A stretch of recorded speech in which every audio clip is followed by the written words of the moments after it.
Okay, where we last left off, I covered why I started and how terribly I started. Today we'll get into early life of my webtoon. Anyway, 1 month in, I'm freaking out at 3 subscribers, like in a good way. I don't want to be preachy, but it's gonna come off that way because I don't know how else to give advice, so just stuck with this. But I see a lot of people mentioning feeling sad that no one reads their webtoon, and I'm here like, bruh, I had 3 subscribers for 1 month, 30 calendar days of posting, and I was stoked. Of course, once the burnout hit, I definitely felt the same way these people did at times. And it's rough. Like, it's not a good feeling to feel like no one cares about what you're doing. Because that means you suck, right? Now, putting aside that this mindset is pretty bad because it means attaching your self-worth to external validation, I'd say it's pretty normal to feel that way. Wait, I was supposed to give advice. I don't know, man. I could tell you things like, don't do it for the numbers and enjoy the process. But you and I both know this, and we still feel like shit anyway. So I really don't know.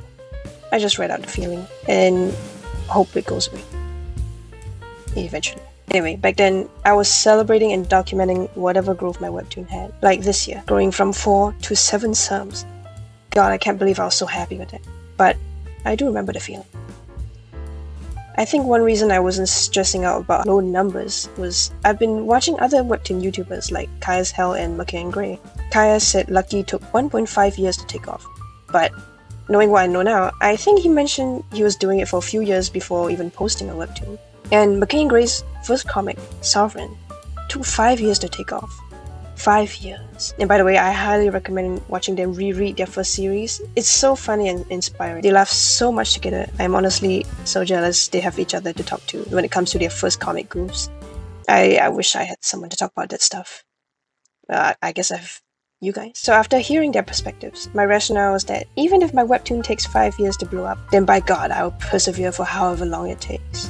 Looking back, I think this is a pretty good perspective to take. Perseverance. Very, very important in this department. I never had OCs before. At the ripe age of 20, I had never once entertained the idea, so naturally, I was very bad at it. Look at me, trying to give them personalities. The boy should be angry, the mermaid should be carefree, like that's as deep as their personality went. Summarized in one word, good God. And after a while, I realized how underdeveloped this was. So I tried taking reference from Gekkan Shoujo Nozaki-kun. I remember thinking, this is the best anime to watch for happiness. The humor is great, it's cute, there's virtually zero toxicity or drama. And I thought the manga was very expressive with all sorts of effects to emphasize emotions and humor. Figured I could learn a lot from it. After going through 130 chapters, I learned about 2 things. Number 1, this guy has that sweat droplet effect a lot. Why you so sweaty, bitch? Number 2, they use a lot of these. You know, these. That concludes my manga studies. Meanwhile, in whatever free time I had in between drawing, I was doing some market research. Basically hitting the canvas tab and going down the genres, my favorite being comedy. This is where I came across Nympho Burger. And let me say, I fell in love. Now, my expectations weren't high to begin with.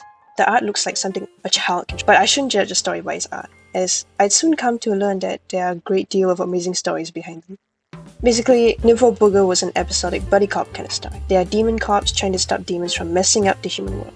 And the main characters, Nymph and Boogie, are basically tasked with arresting demons and bringing them back. Not only is the premise incredibly intriguing, but the world building seemed very well thought out, with a Monster of the Week kind of format for each arc.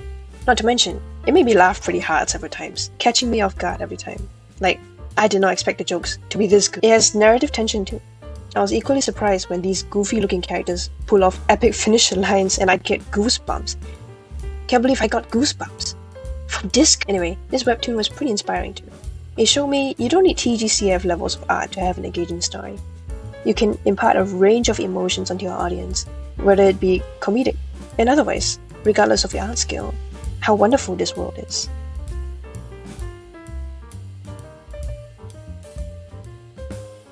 Everyone give a hand to the very first OB commenter, Moby Wayne. Absolute legend. I remember you for life. They were apparently really impressed with this. And I remember rereading this scene for the first time. And by the way, due to the nature of webcomic creation, the author actually doesn't know how the story flows when it's all put together. Like, they work on episodes in parts separately. They don't really know how it looks all together. So I was rereading this episode, and I remember my heart dropping at this panel. And then feeling ecstatic and my heart dropping, like, yes, I managed to convey the emotion I was trying to convey. That oh no feeling. I was super proud of myself. I remember You for Life also, Blue Gal 15. They were the first to talk about the story itself and not the art. It was a pretty big milestone for me. At the point, I had absolutely zero idea if my story is comprehensible at all. It's not, but this showed that at least someone's getting it. I'm not just screaming nonsensical bullshit into the void. I'm not alone in this. Someone understands. It's relieving and liberating. Everyone give a hand to my third commenter ever, the Invisible Poet. I've never seen Moby Wayne around since the first couple times they commented. Blue Gal stuck around for around a year, then they moved on. But Invisible Poet's still around these days. I see their comments float around sometimes. They were there since the beginning. They were there since the double-digit sub days, goddamn. I remember watching an interview of a webtoon original author, and she said something along the lines of, "Don't read the comments cause you'll cry." And for her, it was because of the terrible harassment she received from fans who are angry about the story. And I'm over here thinking she cried because of how nice everyone was. Like, I can't imagine the comments becoming a toxic place for me. It'd be incredibly sad.